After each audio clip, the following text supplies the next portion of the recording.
Bismillahirrahmanirrahim. Assalamualaikum warahmatullahi wabarakatuh. Berjumpa lagi di channel YD22. Salam persaudaraan badulur-dulur dimanapun berada. Yang baru menemukan channel ini silakan untuk di like dan di subscribe serta aktifkan loncengnya supaya selalu mendapatkan notifikasi video-video terbaru dari channel YD22. Dalam kesempatan ini, saya akan berbagi cerita. Ini pengalaman saya waktu itu di Palembang. Ini yang mungkin berada di Palembang ya. Nah, jadi pengalaman yang bisa dikatakan menarik, namun unik. Bisa dikatakan juga karena ini adalah mempertaruhkan nama Esa. Jadi yang saya taruhkan itu Esa Terate. Esa yang saya miliki itu adalah menjadi pertaruhannya, menjadi taruhannya. Kenapa saya bilang seperti itu? Karena kalau nggak salah waktu itu masih ingat ya. Ini mungkin nanti kalau mungkin ada yang nonton sekitar kalau mungkin ada yang nonton di sekitar daerah Palembang mungkin ada yang tahu. Nah, jadi saya ditemui seorang perguruan, yaitu perguruan Cempaka Putih. Nah, ini benar-benar menemui saya secara pribadi ya. Jadi dari perguruan itu adalah menemui saya. Untuk waktu itu mereka itu punya sebuah, bisa dikatakan itu adalah pusaka. Pusakanya itu kecil ya. Namun di situ perguruan Cempaka Putih itu mengatakan, minta tolong ya, Mas, saya minta tolong. Saya pengen tahu apa sih yang ada di dalam pusaka ini. Nah, jadi di situ diceritakan pusaka ini dapatnya dari mana-mana, memang ya diceritakan. Kemudian waktu itu saya bilang, loh kenapa harus saya, tak bilang.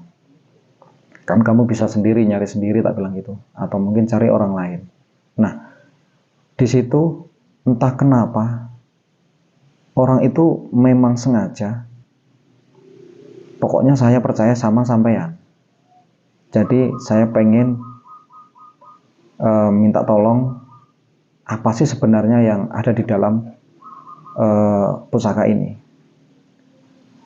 Nah, waktu itu saya berpikir dalam hati, kalau saya bilang iya, lah, kalau saya nanti keliru atau mungkin salah, terus apa yang harus saya katakan? Kalau saya bilang bisa, lah nanti kalau nggak bisa. Kalau saya bilang nggak bisa, orang itu minta tolong dan mempercayakan kepada saya. Nah, jadi secara umum mereka tahu saya orang Esa Terate, mereka tahu. Nah, disinilah pengalaman yang saya bilang saya taruhkan nama Esa saya. Lah saya kan dimintain tolong. Lah kalau saya tolak ya nggak enak. Orang itu minta tolong kepada saya, bahkan mempercayai saya. Itu yang namanya sudah mempercayai, meyakini, itu artinya kan sudah benar-benar minta tolongnya. Tidak mungkin saya menolak, oh maaf saya tidak bisa loh. Kalau saya ngomong seperti itu, lantas Esa saya taruh mana? Oh berarti orang Esa itu tidak bisa loh. Nah kan seperti itu. Itu yang saya namakan, saya pertaruhkan nama saya. Saya pertaruhkan Esa saya. Akhirnya saya bilang, ya saya kurang paham. Saya tidak bisa kalau harus detik ini kamu minta tolong terus saya bilang isinya ini, kan tidak mungkin. Tak bilang gitu. Saya kasih waktu. Ya paling tidak sekarang kamu kasih ke saya, kamu tinggal, besok pagi saya kasih jawaban. Tak bilang seperti itu. Akhirnya disetujui. Jadi nggak harus detik itu. Kalau memang harus detik itu, harus isinya apa ya berarti lain cerita. Nah, jadi karena mereka itu menyanggupi, karena sudah meyakini dengan saya waktu itu.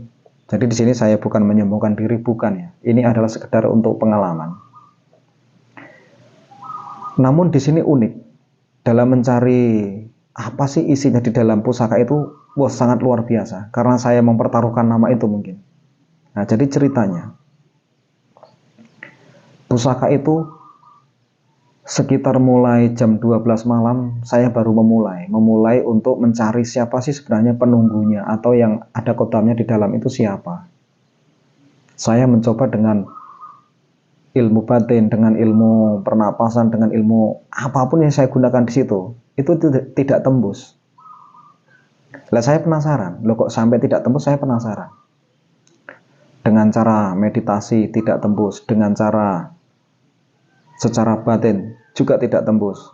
Lah saya penasaran, ini memang ada atau tidak kan gitu. Nah akhirnya karena saya memang ditaruhkan nama esa saya tidak mau berhenti sampai di situ. Akhirnya malam itu pusaka itu saya genggam, saya taruh di bawah bantal, saya tiduri, saya tembung, juga tidak ketemu. Sampai saya sempat bermimpi, dalam mimpi itu sampai ketemu sama pusaka itu tadi. Itu saya genggam lagi, loh inilah yang saya bawa tidur tadi, kok nggak ada apa-apanya. Saya bilang sampai sempat seperti itu. Kemudian saya coba lagi dengan cara bersila, dengan cara batin, dengan cara pokoknya dengan banyak cara waktu itu saya melakukannya. Sama sekali tidak menemukan hasilnya. Akhirnya, singkat cerita, jadi setelah saya lakukan berkali-kali dengan meditasi, dengan pernapasan, dengan amalan, dengan apapun itu, tidak ada satupun yang tembus. Bahkan saya yakin ini tidak ada apa-apanya. Namun saya, karena ini adalah ditaruhkan dengan nama esa saya, jadi saya harus memang betul-betul kerja keras malam itu. Nah, titik terakhirnya, pada malam itu, saya ketemu sama anak kecil. Ketika bermimpi, saya sempat bermimpi juga berkali-kali, bermimpi itu. Cuma kan intinya belum ketemu. Nah, jadi terakhir itu, saya bermimpi, ditemuin sama anak kecil. Nah, anak kecil itu kayak sebangsa, bukan tuyul, bukan. Dia memang anak kecil. Malah dia bertanya seperti ini. Mas, gimana? Udah ketemu belum? Nah, anak kecil tuh ngomong seperti itu. Wah, dalam hati saya, waduh ini malah anak kecil malah kesini lagi menanyain hal itu kan gitu. Tak bilang kan, kalau sekarang belum ketemu, nantilah sebelum azan subuh, nah nanti insya Allah ketemu, tak bilang gitu. Ditunggu ya mas jawabannya seperti itu. Jadi anak kecil tuh ngomong seperti itu.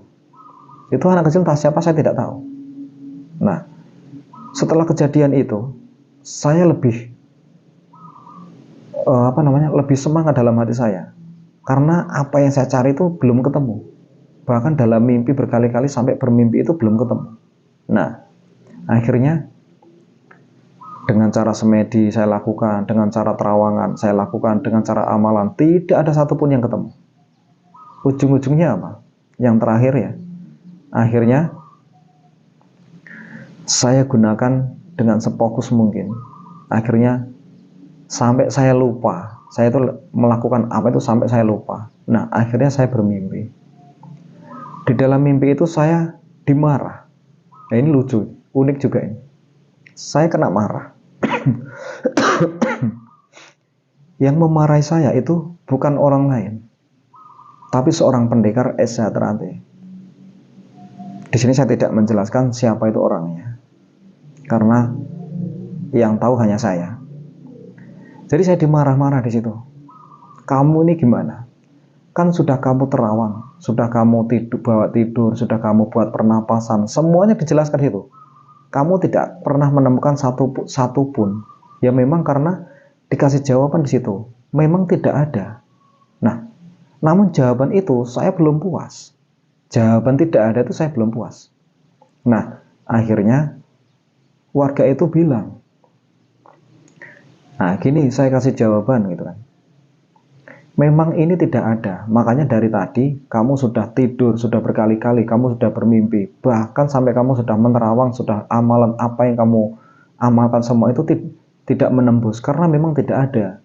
Tapi, nah, tapi nanti di bulan Suro atau di bulan Muharram nanti ada yang masuk ke sini, ke pusaka ini. Cuman saya tidak menjelaskan siapa yang masuk. Yang pasti untuk saat ini dalam keadaan kosong. Nah, setelah mendapat jawaban itu barulah saya lega. Akhirnya saya terbangun. Nah, barulah di situ saya sadar, walah, berarti memang tidak ada. Tapi untuk bulan Muharram ke depannya itu ada yang masuk. Nah, jawaban itulah yang menjadi keyakinan saya untuk menyampaikan bahwasanya itu adalah apa yang saya sampaikan itu sesuai dengan apa yang saya cari. Jadi mulai dari malam saya mencari semalam suntuk sampai jam mungkin sekitar jam setengah 4 atau jam 4 itu, hampir setengah 5 itu baru ketemu. Nah, jadi intinya akhirnya saya mendapat jawaban itu, akhirnya sudah tenang karena yang saya taruhkan itu adalah esa saya. Ya sangat lucu, saya dimintain tolong sama perguruan Cempaka Putih. Ketika saya nggak bisa mengasih jawaban yang pas, tidak sesuai, ya saya esa saya untuk apa? Esa saya bagaimana? Nah, itulah yang menjadi taruhan esa saya. Jadi itu adalah sebuah pengalaman. Ya sangat lucu, sangat unik. Kalau dari awal saya menolak, ya mereka sudah meyakini untuk minta tolong sama saya. Sementara saya kalau ngomong bisa nanti tidak bisa gimana? Kalau ngomong tidak bisa mereka sudah berniat seperti itu. Nah, jadi kan akhirnya mempertaruhkan esa saya karena mereka tahu saya orang esa Ternate. Akhirnya saya berusaha semaksimal mungkin. Nah, alhamdulillah hasilnya ya apa yang saya sampaikan akhirnya yang saya temui semalam itu saya sampaikan secara terus terang. Jadi saya bilang sama pagi-paginya itu saya ketemu sama orangnya. Saya pergi ke tempat orangnya kan, saya bilang begini mas gitu. Jadi untuk ini saat ini memang tidak ada. Jadi saya sudah mencari semalam itu memang tidak ketemu. Tapi untuk Muharram bulan Suro ke depan, nah itu ada yang masuk. Namun yang ada yang masuk itu saya tidak tahu siapa yang masuk ke pusaka itu. Jadi intinya itu di situ. Jadi waktu itu saya kasihkan sama mereka. Kalau mereka percaya monggo, ya enggak ya silahkan. Yang penting saya sudah berusaha semaksimal mungkin. Nah, itu adalah sebuah kisah cerita yang mana betapa pentingnya sebuah pengalaman, betapa pentingnya sebuah wawasan. Makanya jadi seorang warga itu harus, ya memang harus seperti itu. Harus semua digali. Kenapa? Ada orang minta tolong itu memang tidak disengaja. Orang minta tolong itu tidak dikira-kira. Kadang-kadang minta tolong dengan hal yang aneh. Kalau kita langsung menjawab tidak bisa, loh kita seorang pendekar, masa tidak bisa? Dicoba aja belum. Nah, itulah yang saya katakan, banyak-banyaklah pengalaman, banyak-banyaklah wawasan. Ketika di saat seperti itu, eshamu ditaruhkan. Nah, seperti apa yang saya alami. Jadi esa saya taruhkan. Nah, kalau sempat saya tidak bisa berbuat apa-apa. Betapa bodohnya esa Ternate itu. Betapa cupluknya ilmu esa. Ternyata orang esa Ternate tidak bisa berbuat apa-apa. Nah, itu yang saya pikirkan di situ. Tapi alhamdulillah semua itu yang saya lakukan tidak sampai terjadi hal yang seperti itu.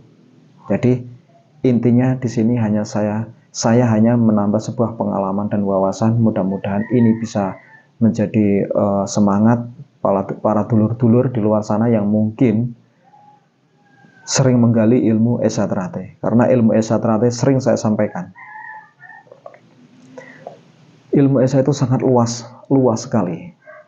Jadi perlu penghayatan yang tinggi, perlu pemahaman yang tinggi.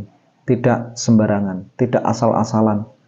Intinya yang saya sampaikan di channel YouTube, semua yang saya sampaikan itu adalah dasar-dasarnya.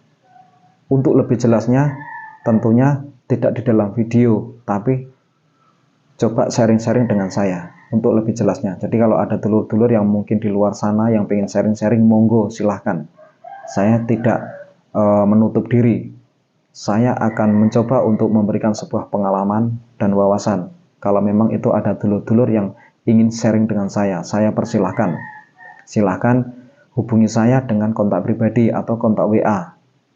Mudah-mudahan ini bisa menjadi pembelajaran, bisa menjadi sebuah pengalaman, bisa menjadi sebuah wawasan untuk dulur-dulur di luar sana. Intinya di sini saya bukan menggurui, namun hanya untuk menambah sebuah pengalaman dan wawasan juga pengetahuan. Mudah-mudahan ini bermanfaat. Saya akhiri. Assalamualaikum warahmatullahi wabarakatuh.